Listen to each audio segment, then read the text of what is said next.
बात Barmer girls college की, जहां पर फीस बढ़ोतरी को लेकर जमकर आज हंगामा देखने को मिला। फीस कम करने की मांग पर छात्राओं ने कॉलेज गेट पर ताला जड़ दिया और सड़क पर बैठकर विरोध दर्ज कराया।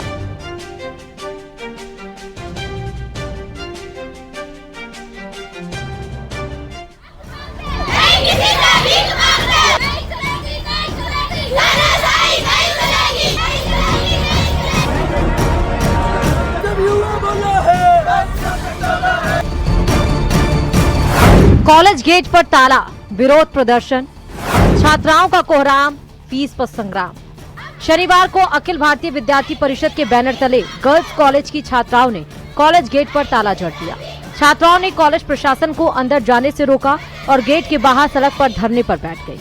नाराज छात्राओं ने वीसी और प्रशासन के खिलाफ जमकर नारेबाजी की। छात्राओं का कहना है, पहले प्रति सेमेस्टर परीक्षा शुल्क 1200 से 1400 रुपए था, अब इसे बढ़ाकर 3100 से 3300 रुपए कर दिया गया। छात्राओं ने आरोप लगाया, यूनिवर्सिटी ने शिक्षा को व्यापार बना दिया। सूचना मिलते ही पुलिस और प्रशासन के अधिकारी जाब्ते के साथ मौके पर पहुंचे। कॉलेज के बाहर रास्ता जाम हो गया। आने जाने वालों को परेशानी हुई, लेकिन छात्राएं अपनी मांगों पर डटी रहीं। हालात बिगड़ते देख कॉलेज प्रिंसिपल मुकेश पचौरी ने यूनिवर्सिटी के कुलगुरु को फोन किया। स्पीकर पर छात्राओं से बात करवाई गई। वीसी ने फीस 800 रुपए कम करने की बात कही, लेकिन छात्राओं ने पुरानी फीस यथावत रखने की मांग रखी। जो वहाँ पे 4 घंटों से छात्राएं वहाँ पे बैठी हुई है और मैडम वहाँ पे आ ही नहीं रहे उनको देखना, तो वो हमारे लिए रोल मॉडल कहाँ से हुई।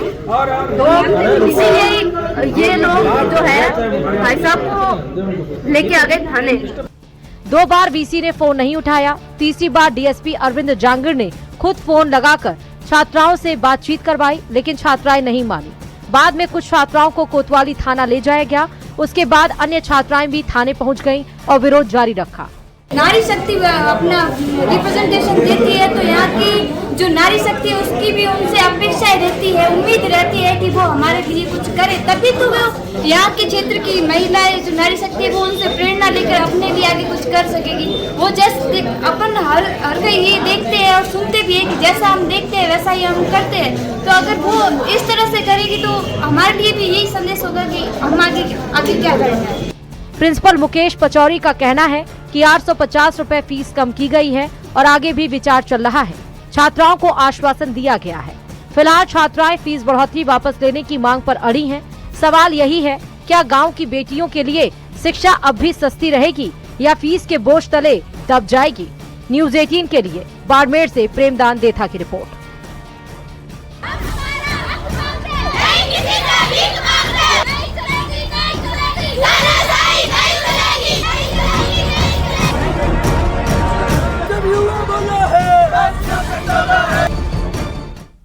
और अब बात करते हैं सबके प्यारे सावलिया सेठ की। चित्तौड़गढ़ के मेवाड़ के प्रसिद्ध कृष्णधाम सावलिया जी मंदिर में भगवान का भंडार खोला गया, जिसके दूसरे चरण की गणना पूरी होने तक 16 करोड़ 63 लाख की राशि दान पात्र से निकाली गई।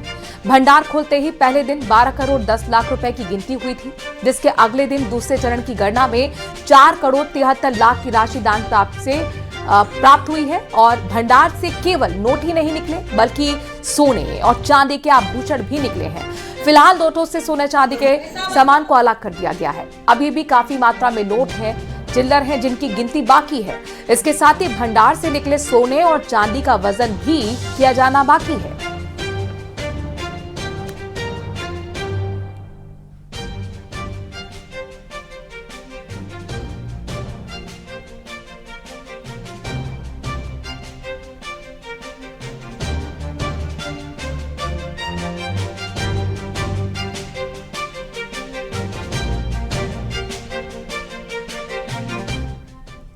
कहते हैं जहां श्रद्धा हो वहां तर्क नहीं चलते।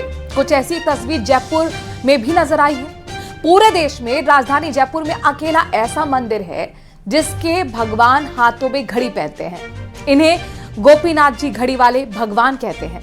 देश और विदेश से लोग इनके दर्शनों के लिए पहुंचते हैं और कई बार श्रद्धालु भेंट के तौर पर इन्हें घड़ी का चढ़ावा भी चढ़ाते हैं।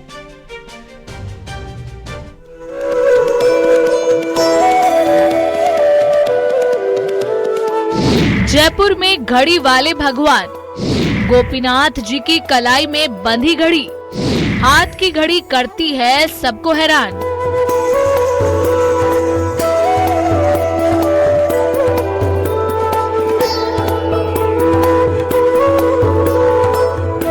जयपुर की चार दीवारी यानी ओल्ड सिटी, जहां की तंग गलियों में स्थित है करीब 150 साल पुराना गोपीनाथ जी का ये मंदिर, जहां देश ही नहीं विदेशों से भी भक्त दर्शन के लिए आते हैं।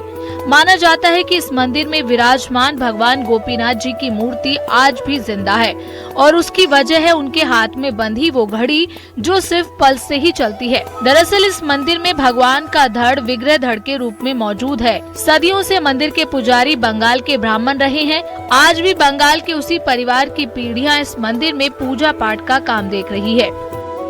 जैसे हम यहाँ पे 14वीं पीढ़ी है सेवा में। हमारे दादाजी थे आज से 70-80 साल पहले जब सेवा में थे, उस समय अंग्रेज आए क्रॉस चेक करने के लिए कि अगर इनका ये हिस्सा है गोपीनाथ जी का तो यहाँ पे दिल होता है तो धड़कन होगी, तो वो लाए थे घड़ी पल्स वाली।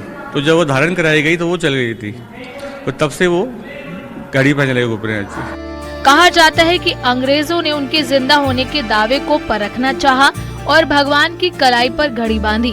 गौर करने वाली बात यह है कि जो घड़ी बांधी गई थी वो बैटरी से नहीं बल्कि नब्ज से चलती थी।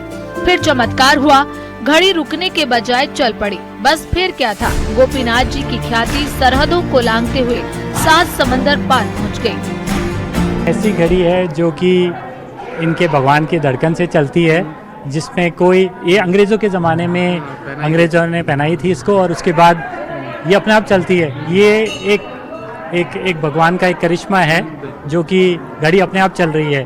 तो जो बोलते हैं आज के ज़माने में भगवान नहीं है, वो यहाँ आके दर्शन करें, गोपीनाथ जी की कृपा पाएं, उनके ऊपर धन्य चमत्कार बरसेंगे। तो अपन सेल डाल के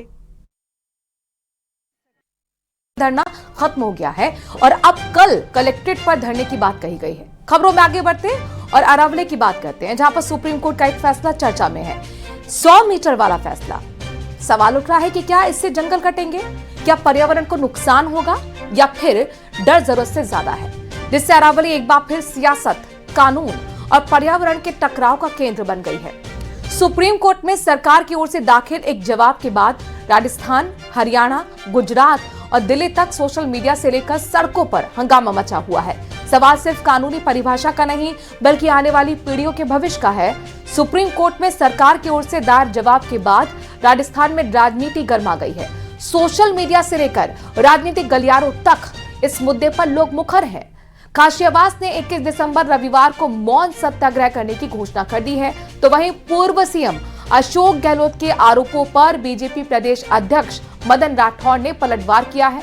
कांग्रेस की तरफ से लगाए गए आरोपों पर बीजेपी प्रदेश अध्यक्ष मदन राठौड़ ने कहा है कि पूर्व सीएम अशोक गहलोत को जल्दबाजी नहीं करनी चाहिए।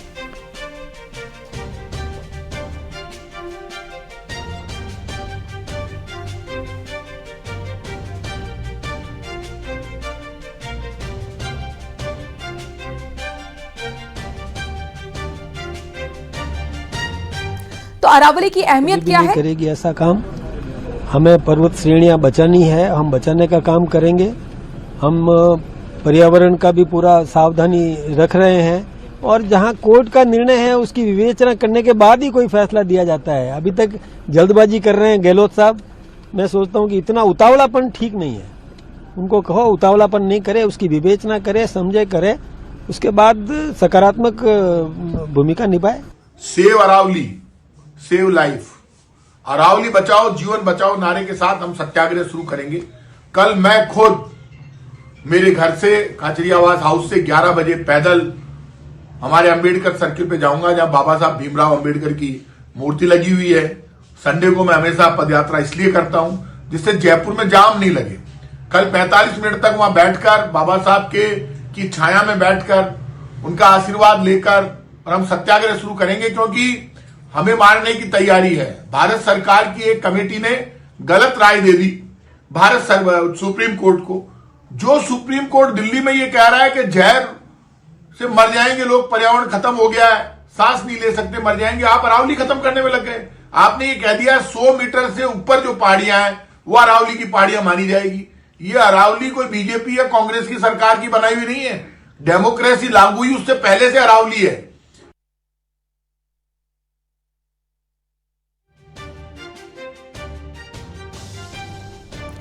नागौर में अलाय को पंचायत समिति बनाए जाने की मांग को लेकर आंदोलन तेज होता जा रहा है। इस मांग को लेकर नागौर पशु प्रदर्शनी मैदान में चौथे दिन भी धरना चल रहा है। धरने पर बैठे ग्रामीणों की मांग है कि श्री बालाजी की जगह अलाय को पंचायत समिति का दर्जा दिया जाए। इस मांग के समर्थन में 24 गांव के ग्रामीण अनिश्चितकालीन धरने पर बैठे हुए हैं, जिससे प्रशासन की चिंता भी बढ़ती जा रही है। धरना स्थल पर आज नागौर कांग्रेस जिलाध्यक्ष हनुमान बागड़ा भी पहुंचे और आंदोलनकारियों को समर्थन दिया है। ग्रामीणों का कहना है कि अलाय क्षेत्र भौगोलिक, प्रशासनिक और जनसंख्या की दृष्टि से पंचायत समिति बनने की पूरी पात्रता रखता है। अगर मांगों पर शीघ्र फैसला नहीं लिया गया तो आंदोलन को और तेज किया जाएगा।